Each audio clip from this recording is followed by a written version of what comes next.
Yes, hello everyone. Welcome in to another episode of the Full 10 Yards at Betting podcast. Thank you for joining us. Thank you for tuning in. As you can see, we're two-handed again this week. Adam's decided to duck the Thursday night football conversation, but I've managed to grab Liam back into after his, I'd say jet setting, but I don't really know if you jet set because I know you went to the Chiefs game in Germany a couple of weeks ago, but did you go somewhere else after that? Are you a jet setter? Well, I've done Spain, then Germany, and then last week was Devon. So not quite jet setting last week. It was more me driving on a busy motorway. But yeah, it's good to be back. Looks like me and Adam just can't be on a pod together. You know, the Chiefs-Bengals rivalry is just, that's it now. It's gone to a new level and we can't podcast together. So yeah, find out next week which one of us bails. Infighting in the full 10 yards ranks. No, not really. Let's have a quick look over at last week. I thought last week I was so unlucky last week with some of mine. I mean, I only got 2 out of 6, but for 7 field goals on Sunday Night Football, none of them to be missed by, was it the Jets and the Raiders or something stupid, like Greg Zuerlein and Daniel Carlson. And then I had overs in the Bills game, and that was just like a point shy or something stupid like that. And then the Seattle game against Washington, they were up by a touchdown, and then Sam Howell just decides to pull one out, and then they just go for a field goal. So, and then Tony Pollard had 2 rushes within the 2-yard line. I should have easily had a 6 out of 6 last week. But you and Adam both got screwed by the Monday. Was it Monday? Yeah, Monday night game as well because of the way the scoring worked out. You ended up because they missed the PAT. It was 46 and a half. It finished on 46 rather than 47, and obviously the Bills in theory should have probably scored more than they did. So yeah, I did read the sheet when I looked the other day and was like, they both of you and Adam both quite unlucky to be fair. Yeah, but never mind. You got 3 out of 3 best performing of the week, and all yours were like not 10 to 11s. They were odds against, so you actually made a bit of profit. So happy days for that. Let's look ahead to week 11. No more international series games to faff about with, and yeah, there we go. We start off on Thursday Night Football with an absolute cracker. Hopefully, it is the Cincinnati Bengals traveling to the Baltimore Ravens. Baltimore minus 3.5, 1-2 on the money line. The total points line here is at 4.5. And Liam, I don't know if Adam's staying up for this one, and I know he didn't really want to talk about it because he's not here, but it should be an absolute cracker. But it's one that I think if the Bengals don't win, I think with how the AFC is kind of shaken out, and don't even get me started on how the Raiders are 5-5. But a loss here for the Bengals could possibly be curtains. Yeah, and it does feel like, I don't want to get into the mystery Steelers team, but it does feel like if the Ravens win, that's the division probably done for them as well, and they're going to get a home playoff game. So, well, to me, it feels that way anyway. So yeah, it's a pretty big game. Probably the best Thursday night game of the season, I would say. The slate's not been great. But yeah, you're right. It could be the playoffs done for the Bengals or the Bills this week, whoever lose their game if the other team wins, because they are probably going to be in a battle for that 6-7 spot, whichever one it ends up being, because they both got quite hard schedules left as well. So yeah, they're going to want to win this game. They're going to have to do it without T. Higgins as well, which is a big loss against, for me, one of the best defenses in the league. The Ravens have been good this year. So no T. Higgins, Jamar Chase slightly banged up. I think it's going to have to be a bit of a kind of Joe Burrow / Lou Anarumo, the DC's kind of special night to win this game. So it does feel like it's all going in Baltimore's favour at the moment. Yeah, it certainly does. And I think me and you've gone for the same bet here for our best bet, and each team scored 20 plus points. It does, like I say, we have had a lot of crap on Thursday Night Football, and it just does seem to me, again, we spoke off air before we came on about how bad kind of enhanced bets are, and all these bookies, how these bookies are literally stealing, not stealing money from us, but dangling such a juicy carrot in front of us to take our money. But yeah, both teams have scored 20 plus points, 6-4. Quite like that one. Yeah, I like that as well. I don't want to say I guarantee, but I almost guarantee that I think the Bengals will score 20 points because of how good Joe Burrow is. And I think it would just take a bit of a Baltimore collapse for them not to, with their wide receivers, obviously known for some drop passes. But yeah, I was surprised this wasn't more. Sometimes you get the 25 plus one where they really try and they'll boost the odds a little bit more, but they're just trying to get you to fall slightly under that total. But yeah, for 20 plus, I think it's a good bet. I think if you score less than 20 in this game, you're guaranteed to lose. So both teams need to score 20 to get it. So yeah, I don't mind it. And I think it was 6-4 as well. So the odds are pretty good. But yeah, we'll see if they kill us with the enhanced. There's quite a few requester bets from a Sky perspective. I like William Hill have got a few good extra odds ones as well. But I didn't mind the Jamar Chase 80 plus receiving yards and Mark Andrews 5 plus receptions as well. Obviously, Mark Andrews is the most targeted guy every single week when Lamar plays. And I think even though Jamar's been injured, he still looks like an absolute beast. So if that's T. Higgins, I'd be surprised if this game does hit 20 points, which me and you think it will. I do think both those things are likely to happen, that Jamar Chase has 80 plus yards and Andrews has 5 plus receptions, and that's 5-2. So there's quite a few good odds for this one, but you probably need a shootout for a lot of these bets to happen. If it's a low scoring game, then you very rarely win any player props unless you just bet unders. Yeah, I was going to say, you don't really see many requester bets of like saying, player to have under receiving yards, under rush attempts, under points. Like, everyone's just like, give me action, give me action.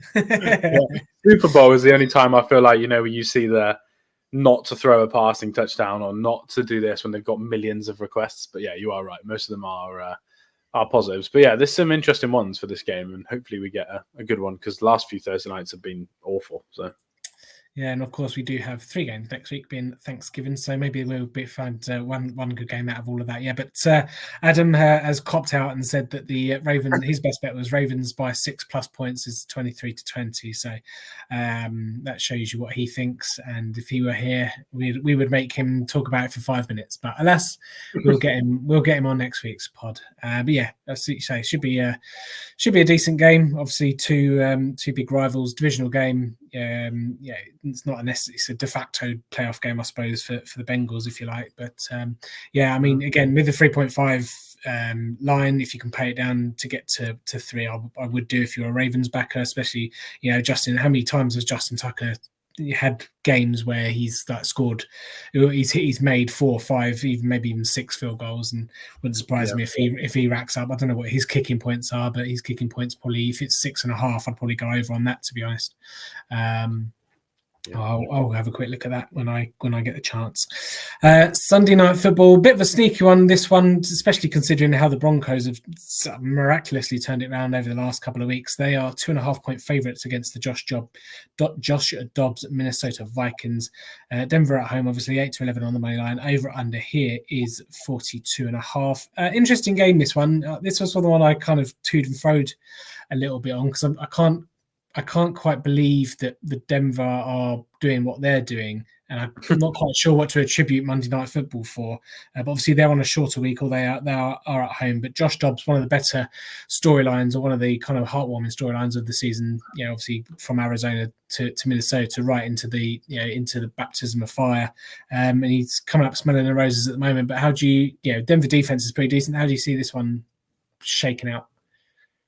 Yeah, it's a bit of a weird one, this one. I'm not sure if Jefferson's going to be back or not. But I was looking at some stats before this, and the only thing that really jumped out to me, it's not, ironically, not my bet either, but Broncos are pretty bad against mobile quarterbacks. So they give up a lot of over yardage. I think they've only given up unders twice all season to the quarterback's rushing prop. So Josh Dobbs runs around a lot. He's kind of become famous for that crazy 60-yard run where he only ran 12 yards going forward, but he ran 60 yards the other week round in the circle. It feels like it could be a game, if you're like me and you like Kevin O'Connell as an OC and you think he's really good at calling offense, even if the Vikings don't win the game, they're going to have drives, and it just feels like Dobbs is probably going to have to extend a few plays. So I'll be looking at some kind of Dobbs bets in terms of rushing yards and things like that, but I honestly don't know who's going to win this game. So I've kind of stayed away from a general game total, stayed away from a win, from a spread. I'd normally say the Vikings would win, but the Broncos have literally gotten better nearly every week from special teams, defense, running the ball now really well. Russ is running the ball really well. They're still not passing the ball great, but they're doing enough. And the Vikings, just a bit of a feel-good story. Their roster's not great. So yeah, I'm staying away. My best bet is I've gone for Vikings over 22.3 points, which is 11-10, and there wasn't much else I liked, and there wasn't many player props up at that time. So I just think that for me, they're going to get somewhere around that 21, 24 point mark. So I'm kind of going to go with what I want to see happen and just go with the Josh Dobbs train and support them to have a good offensive day. Because the Broncos are good at defending through the air, but they're not great at defending the run. So I think the Vikings can move the ball enough, and we'll see if they can then win the game or not. Yeah, Maddison obviously was he a concussion last week, wasn't he? So I'm not quite sure how well. Let's say Dobbs may have to do a bit more running. He has run a lot, especially when he's been in Minnesota. But yeah, he's a difficult one. My best bet was Minnesota +3, which you have to pay up for. It's only 4 to 5 though. So to have 2.5 at 10 to 11 and then 3 at 4 to 5 was a bit of a no-brainer for me. But yeah, I think it will be close. I'd probably take the overs as well, 42.5. I know Denver are good, like as you mentioned, through the air, but I think both teams are kind of on a bit of a roll. And I think maybe the offense will fare better than the defenses in this one. So I'll probably take the overs as well. Adam has gone for the Vikings on the money line. He said he likes the over as well. So thinking on the same wavelengths there. I don't know. I think it's just one of those. Denver have been so bad for so long. You just can't trust that they're good or they're better than average. And Russ has been like that as well. He's like played pretty safe game, or he's thrown a lot of either picks or near picks, and obviously fumbled in 4 of the games this year. So yeah, he kind of sums up the whole offense for them. It's either safe and good, or it's a bit of a disaster. I think the money line price for Adams is like 11 to 10-ish as well on 88 Sports and Sky Bet. So yeah, plus odds obviously because they're the underdog. So it's a good bet, I think, if you think it's going to be a close game. Yeah, indeed. But then perhaps the game of the week is saved for Monday Night Football. No, I'm not talking about the Dallas Cowboys and the Carolina Panthers. I'm talking about a Super Bowl rematch from last season as the Philadelphia Eagles travel to Liam's at Kansas City Chiefs. I've got the handicap swung around there, so it should be Kansas City -2.5, Philadelphia +2.5. Philadelphia 6 to 4 underdogs. Kansas City 4 to 6. I'm not sure where I've got those prices from, but there we go. Over underline there is 44.5. I'm not sure I've actually changed. Is that right? 44.5? It must be more than that. No, it was 44.5. Let me check. There we go. Well, as you can see, my best bet is over 44.5 because I reread it out and I was like, you sure it's 44.5?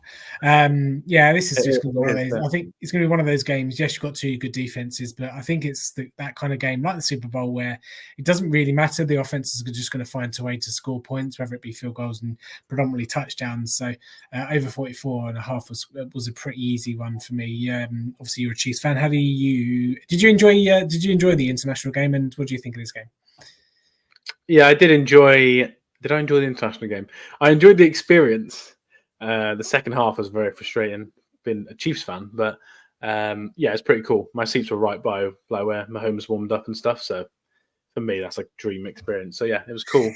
Frankfurt's a bit of a weird city, though. I won't go into too much details on the pod, but there's a lot of odd things that go around in where all the hotels are based. It's not the most cleanest of cities, but yeah, it was cool to see it live. Stadium was nice as well.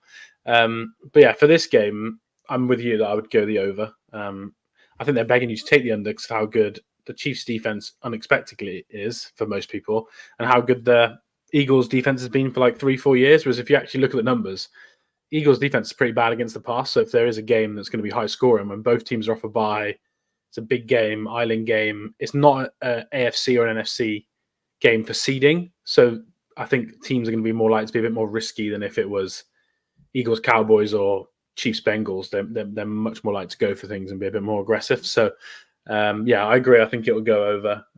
My best bet, what I wanted to put, you can't find at the moment in England, but basically Patrick Mahomes' passing TD line in America for some reason is 1.5 and it's plus 200. That's the highest it's ever been. But all the bookies over here are pricing it in minus odds. So I don't know why they're so different to what they are in America, but yeah, we'll see if that changes near to kickoff. But I've gone for Mahomes 2+ passing touchdowns and the Chiefs win to get it up to evens. Because it's so far away, there's not many kind of special bets out there really to get good odds. So I'd have a look around near to the time because there's going to be loads of boosts for this game. But I think it'll be a close game. I'm biased, so I think the Chiefs. I'm probably going to pick the Chiefs to win every game apart from the Bills, ironically, knowing me. I just think that coming off a bye, Andy Reid's literally the best coach ever off a bye. Statistically, Mahomes is the best quarterback ever off a bye. And I think the offense will be good enough in this game to generate enough points to win. Like you said, it's a big game, and I think teams are going to be a bit more aggressive. So, yeah, I think it'll be close. So I think that the money line is a safe way to go. And if the Chiefs win, there's no way Mahomes won't have 2 passing TDs for me in this in this game. He needs to be great for them to win the game, and I think he will be. And there'll be a few other props that I'll look at near the time, but it'll be because the Kansas City wide receivers are so random at the moment, you're getting really good lines. All the lines are quite short, and it just takes 2 catches to get it. And 2 of the receivers will get those 2 catches. It's just you've got to guess each week which 2 it'll be. So I'll have a look near the time, whether it be Sky Moore, his line's normally quite good. Or Marquez Valdes-Scantling as well, who normally catches big passes. His line's normally quite short. So I'll be looking at some player props near the time, but at the moment I'm going for Mahomes 2 TDs and Chiefs to win. Yeah, it does. Valdes-Scantling is the one that springs to mind. I know he's recently had a big game as well, so he doesn't usually have too many together. But I was just saying about if there's any weather, but it's just going to be cold and maybe a few gusts, 16 mile per hour winds, but 25% chance of rain. So it's not necessarily going to be a weather game either. So I'm just trying to find a reason as to why it's 1.5 on the line. But there we go. What's Adam gone for? Adam's gone for Eagles money line on this one. And I say, with a 2.5 line, like I say, you can either pay up to make it a 3 if you think it's gonna be a field goal, we'll do it. But I certainly wouldn't put anyone off backing the Eagles on the money line because you don't get many opportunities to back them odds against on the money line. So there we go. Okay, let's have a quick recap then of all the prime time games. Thursday night football, me and Liam have gone for each team to score 20 plus points. That's 6-4. Adam has copped out and gone Ravens by at least 6 points at 23-20. On Sunday night football, Vikings +3 for me at 4-5. Vikings main line for Adam at 11-10, and Liam's gone for over 22.5 points for Minnesota at 11-10. And then Monday night football, Mahomes 2+ TDs, Kansas City to win at evens. Adam's gone for Philadelphia main line at 6-4, and I've just gone for the over at 44.5. They are the prime time games. Let's have a quick whiz through the Sunday games. If you are watching anywhere where you can watch it, the handicaps are currently scrolling underneath the at the bottom of the screen there. But Liam, give us your best handicap spread for week 11. Yeah, I was between 2, and in the group chat to say that the Browns QB situation has changed that line too much for me to think it's bettable now. So my best bet is Chargers -2.5. This was 3.5, and it's been bet down. So obviously people fancy the Packers to win at home. But I think it's one of the best lines. I don't, maybe even of the season, to be honest. I just think the Packers are not great. I don't think Jordan Love's playing great. The offensive line is not playing well at all. Defense has always been a bit up and down. That they're good players on paper, but they always seem to give up a lot of points every week. And the Chargers, everyone who listens to this knows I love Justin Herbert. And if I get any of the top 5 quarterbacks at 2.5, I'm normally going to take them at 2.5 because they should win this game by a field goal. The defense gives up the run a lot, which is a bit of a worry. But I just think when it's under 3, I'm just basically asking them to win the game. And this probably cues them to win by 2 now, just to screw me. But I just think they're going to win this by a touchdown plus with how bad the Packers offense can be at times. I just don't trust them to score enough points or not give away enough interceptions and fumbles. So I'm going to go Chargers, and I think they win by about a touchdown in this one. Yeah, Packers offense hasn't been great, but like I say, if they can run the ball at home against Chargers who give up a bit, then maybe it might be a bit close. But it always seems that whenever the Packers score a touchdown, it always seems like it's hard work for them to score a touchdown. And I haven't got their schedule in front of me, but I don't ever think they've scored over 20 points very much this season, or 21, 20. Well, mid. I mean, I'll be very surprised if they've even got to 30 this season. But there's only one game in there they've maybe got to that. But Jordan Love's not really pulled many trees up. The one I've gone for, Dallas -10.5. They're just gonna obliterate the Carolina offensive line. They've got no run game, and it's just gonna be the usual. When we've obliterated the Giants, and I don't really see, even if they come out like I don't even know what Carolina can do to stay with the Cowboys. Dak has been so red hot and CeeDee Lamb. I know it's pretty much only Pollard that's still got his finger up his backside, but. I mean, again, I always harp on about it in every podcast, but pay down and get the 10 so that if in some freak circumstance it is 10, you get a push. But again, this is a 20-25 point margin of victory here because the Carolina Panthers just can't do anything. They're the worst team in football for a reason. So I'm just surprised. For me, this should be a 13.5 or 14 point. It shouldn't be a 10 point game. That just seems a bit silly for me. But feels like they're pricing it against that Tommy DeVito line, which proved to be wrong anyway. Do you know what I mean? Like, it felt like they underpriced that at 16.5, And then they're like, oh, Bryce Young's probably a touchdown better than Tommy DeVito. It's like, yeah, he probably is, but that line should probably be 19 and a half or 21 and a half, not 16 and a half. So yeah, I think that's a good bet. I think the issue for the Panthers is the Dallas defense, but generating a field position that you cover the spread just on that, regardless of the normal standard drives that start at the 25. So yeah, I feel like this is a good bet. It'd probably be a bit of a disaster for the Cowboys if they didn't cover this. It's nice to see you get on the Cowboys side again. You're it's only taken to week 11. No, but I think I did the Cowboys last week as well. But I fancied the Cowboys on the line last week. But yeah, they'll just the defense will just kill the bad teams. I mean, as Arizona aside, but they've been frisky all season. So is what it is. Adam, what do you think to Pollard's line? By the way, 2.5 receptions. The smallest it's been all year. I know he's not played well, but it feels low, 2.5. He's normally, it's the lowest he's had since he's been the starter. So yeah, I thought that was a bit of a surprise. Was that just because he's played bad? Well, kind of, but I think they just like to throw. They don't want to dump the ball off to him. He's not playing well either. Let me just try and find his stats. I don't think he had a reception last week. I don't think they've really been throwing him the ball much this season. Maybe that's why. I know he's been running the ball badly as well, but. Yeah, I mean, last week was a bit of an anomaly because it was against the Giants. He's had 3 receptions the week before, then 1 reception against the Rams.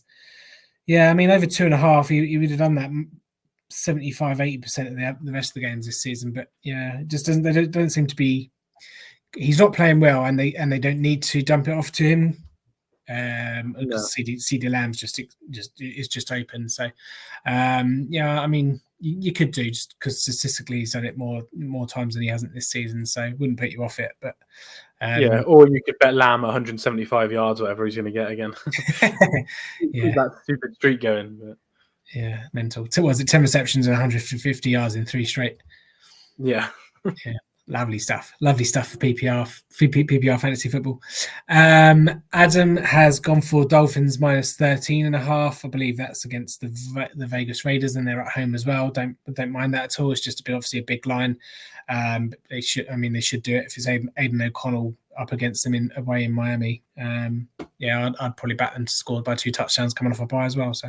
Is it their bye? Was their bye last week? Yeah, it was, wasn't it? Yeah. Took it after Germany as well. Yeah. I think that's a good bet. You just don't want the Raiders running the ball well in the first half in that one to kill you a bit. Whereas, like in your game, the Panthers can't even run the ball. At least the Raiders can sometimes run the ball. But yeah, that's a good big spread, 13.5 if you're going to take one. Yeah. There we go. Let's move over then to total points and round it off. The big one, obviously the one that sticks out like a sore thumb. It's the one we're going head to head against is Cleveland versus Pittsburgh as a 32.5 total points line. It's not a weather game. I will just double check what the weather is doing there, but it's not because of the weather. That is the case. But I've not seen one. I can't remember something as low as that any in recent memory. The game. Remember that snow game with Mac Jones and Josh Allen? You know, the one with like the Patriots threw 1 pass. Yeah, that was 31.5. Apparently, I found out this morning. So it's 1 point difference. And hopefully you're not going to tell me there's a snowstorm. No, there's no chance of rain showers, but it says 1% and 12 mile per hour wind. So yeah, no weather. Yeah, it's a crazy spread for a normal weather game. Yeah.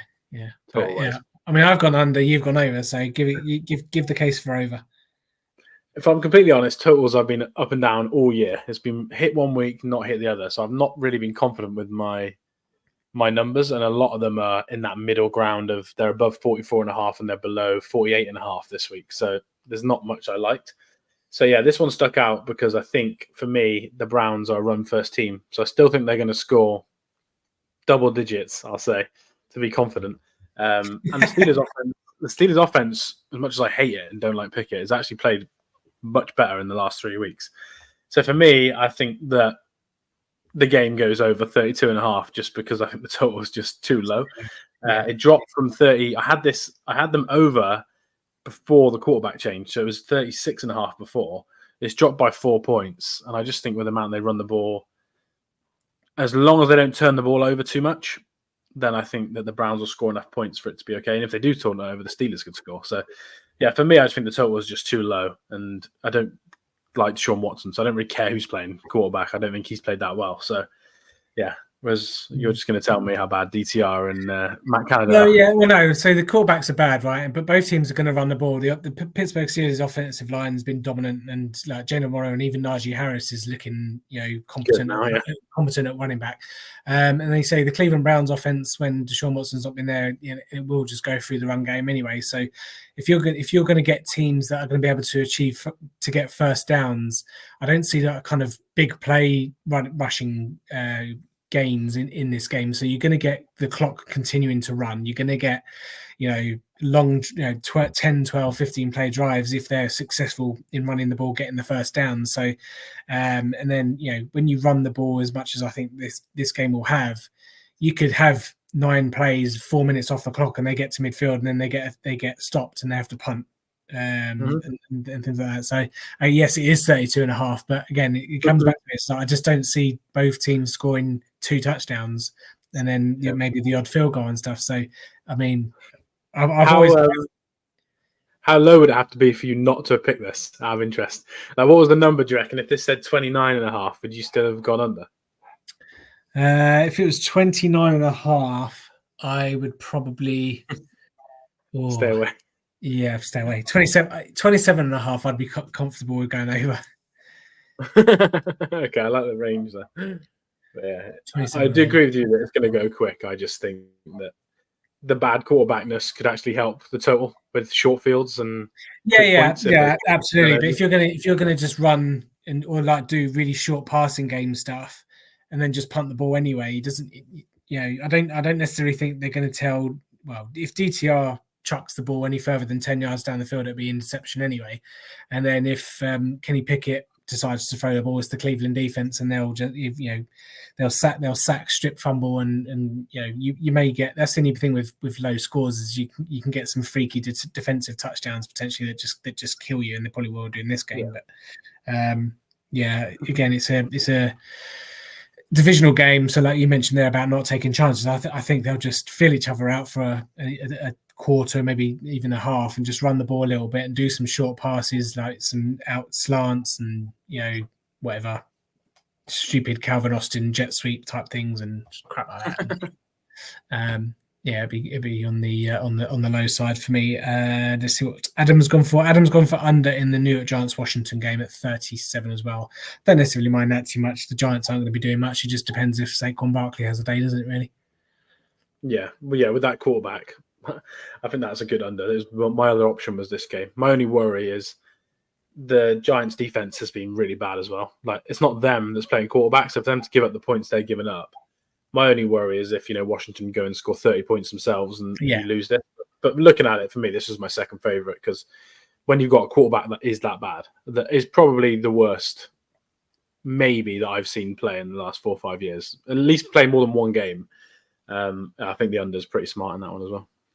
Yeah, there is a chance that they say Seattle just beat down on continued just flat track bully the Giants, and they're awful. But I don't think necessarily the Giants have much interest in winning them for the rest of this season because they can then take a quarterback next year in the draft. So there's my 2 pence. Let's have a little recap then of our Sunday bests. Handicaps, Dallas -10.5 for me, Miami -13.5 for Adam, and Liam's gone for the Chargers -2.5.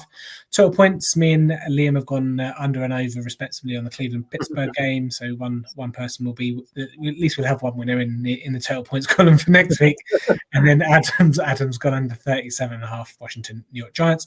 And then touchdown scorers, say again, not a great showing in terms of bookies. And I've noticed it's actually Bet365 only do like five or six total players now, and that's it. They don't bother going any further down. But I've gone for Austin Eckler. Like I say, the Packers' run defense is absolutely atrocious, and Eckler just seems to get the ball whenever it's inside the 10. So he was only 8 to 11. The other two that I quite liked were James Conner at evens, and I think Pollard again against the Panthers. Pollard, I'll give him another chance, although he is odds on. So it's a bit short for someone that's not scored since week 1. But what's your favourite? I do like your touchdown score actually. Yeah, I've gone for Cooper Kupp, 6 to 5. He's normally evens at worst, I guess, or best, depending how you look at it. 6 to 5. They've got Matt Stafford's back playing this week for the Rams. Obviously, when he plays and Cooper Kupp plays, the amount of times they get the ball he gets the ball thrown to him is a lot. So in the red zone, that's their guy. They're playing the Seahawks. They need to win for me to have any chance of getting that 7 seed. It's also a rivalry game in terms of the division. It's a high total, so I think there'll be a lot of offense. Seahawks defense has been pretty bad. Rams defense started well and has now become bad, so I think it'll be a shootout. So yeah, I like Kupp at 6-5, and it wouldn't be a touchdown week if I didn't mention Kadarius Toney and or McCole Hardman. They have now decided there it is to price. They've decided to price them at the same odds now for 2 games in a row. So clearly the bookies are just like, one of these two is going to get a touch in the red zone, and they're both 15-2. So yeah, I think Kadarius Toney is your man at 15-2 your Chiefs touchdown scorer of the week.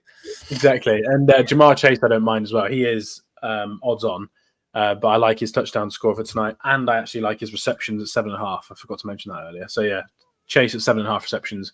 But and a TD, which is just under evens, I think is a good bet for how much he'll be involved. Similar to Kupp, but Kupp's 6-5, so it's just a better bet. Yeah. And then just to final nail in the coffin for this podcast, Brian Robertson, 19-20 at William Hill, but Adams at best touchdown scorer bet, which I quite like against the Giants. Nice and easy. Yeah. Feet up, and he can just waltz on into the end zone. Right, there we go. There we have it. Week 11 is in the books. Good luck with all your bets. As I say, we'll be back next week to look at week 12. We'll probably be earlier next week, obviously, because we've got the 3 Thanksgiving games on Thursday. So it'll probably be Wednesday next week for anyone that is listening or watching. So it'll be a bit earlier in your podcast streams, wherever you get your podcast. But yeah, good luck with all your bets. Please gamble responsibly, and we will see you next week.